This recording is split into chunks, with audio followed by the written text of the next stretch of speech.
Selamat pagi Bapak Ibu Saudara-saudari, selamat hari Minggu. Kita akan bersama-sama mempersiapkan diri untuk dapat mendengarkan firman Tuhan. Sebelumnya kita bersatu hati di dalam doa.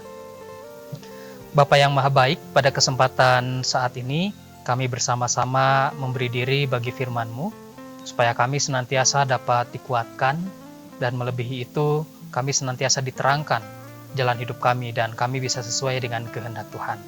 Mari Tuhan berbicara kepada kami mendengarkan. Di dalam dan melalui Yesus Kristus, Sang Firman yang hidup, kami berdoa. Amin. Kita akan membaca pada saat ini bagian dari firman Tuhan yang terambil dari Yohanes 4 ayatnya yang ke-19 sampai dengan yang ke-23. Yohanes 4 ayatnya yang ke-19 sampai dengan 23, saya bacakan bagi kita sekalian. Tuhan, nyata sekarang padaku bahwa Engkau seorang nabi.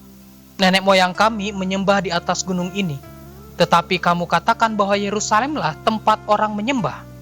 Kata Yesus kepadanya, percayalah kepadaku, hai perempuan, saatnya akan tiba bahwa kamu akan menyembah Bapa bukan di gunung ini dan bukan juga di Yerusalem.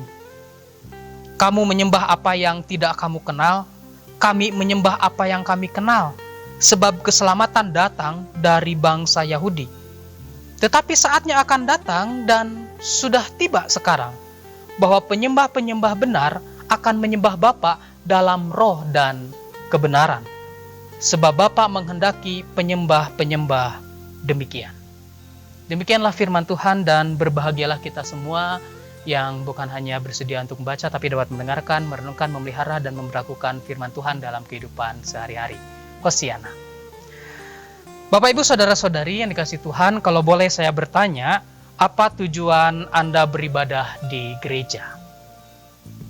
Saya menduga jawabannya adalah untuk berbakti kepada Tuhan, memuji Tuhan, menyembah Tuhan, dan sebagainya. Nah, kalau misalkan tebakan saya benar, kalau tujuannya memang untuk berbakti, memuji, menyembah, pertanyaan selanjutnya, apakah kita bisa juga melakukannya di tempat lain selain di gereja? Jawabannya tentu bisa. Bapak Ibu Saudara-saudari, saat ini terjadi pro kontra mengenai kebaktian akibat social distancing atau menjauhi segala bentuk perkumpulan akibat kita tahu pandemi virus corona. Pemerintah menghimbau seluruh warga masyarakat untuk melakukan social distancing supaya terdapat pencegahan atau memutus rantai penularan virus corona di antara masyarakat. Akibatnya semua harus dilakukan di rumah. Belajar di rumah, kerja di rumah, ibadah pun di rumah. Dengan demikian banyak gereja yang menghentikan untuk sementara kegiatan gerejawinya, termasuk juga kebaktian minggu. Bagi sebagian orang, meniadakan kebaktian minggu seakan sebagai bentuk dari sikap tidak beriman, terlalu paranoid, tidak percaya pada perlindungan Tuhan, dan sebagainya.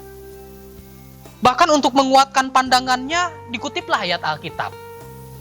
Khususnya Mazmur 91 yang berkata, engkau tak usah takut terhadap kedahsyatan malam, terhadap panah yang terbang di waktu siang, terhadap penyakit sampar yang berjalan di waktu gelap, terhadap penyakit menular yang mengamuk di waktu petang, sebab Tuhan ialah tempat perlindunganmu.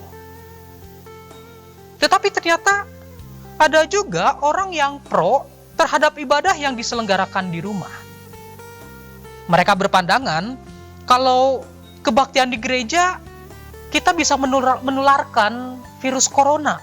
Kita bukan hanya tidak mengasihi diri sendiri, tapi juga tidak mengasihi orang lain dengan menularkan virus itu yang jangan-jangan ada pada diri kita. Karena itu mereka juga mengutip ayat Alkitab. Misalkan, kasihilah sesamamu manusia seperti dirimu sendiri. Atau cerita tentang Tuhan Yesus yang dicobai iblis untuk menjatuhkan diri dari hubungan bait Allah.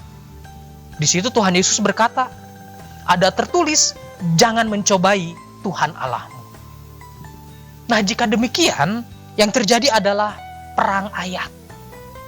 Seakan-akan ayat Alkitab tidak saling mendukung atau berlawanan satu dengan yang lainnya. Bapak Ibu Saudara-saudari yang dikasihi Tuhan, saya tadi membaca bagian Alkitab dalam Yohanes 4 tadi yang sebetulnya tidak sesuai dengan daftar pembacaan Alkitab dari sinode.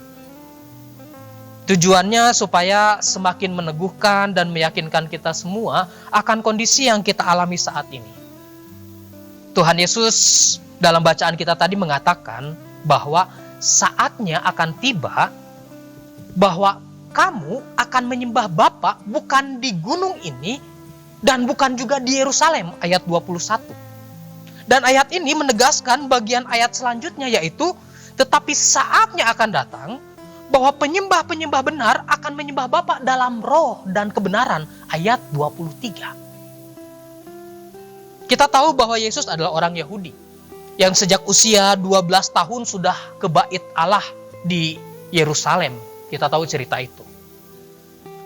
Tapi toh kita pengikutnya tidak menyembah Allah di Yerusalem.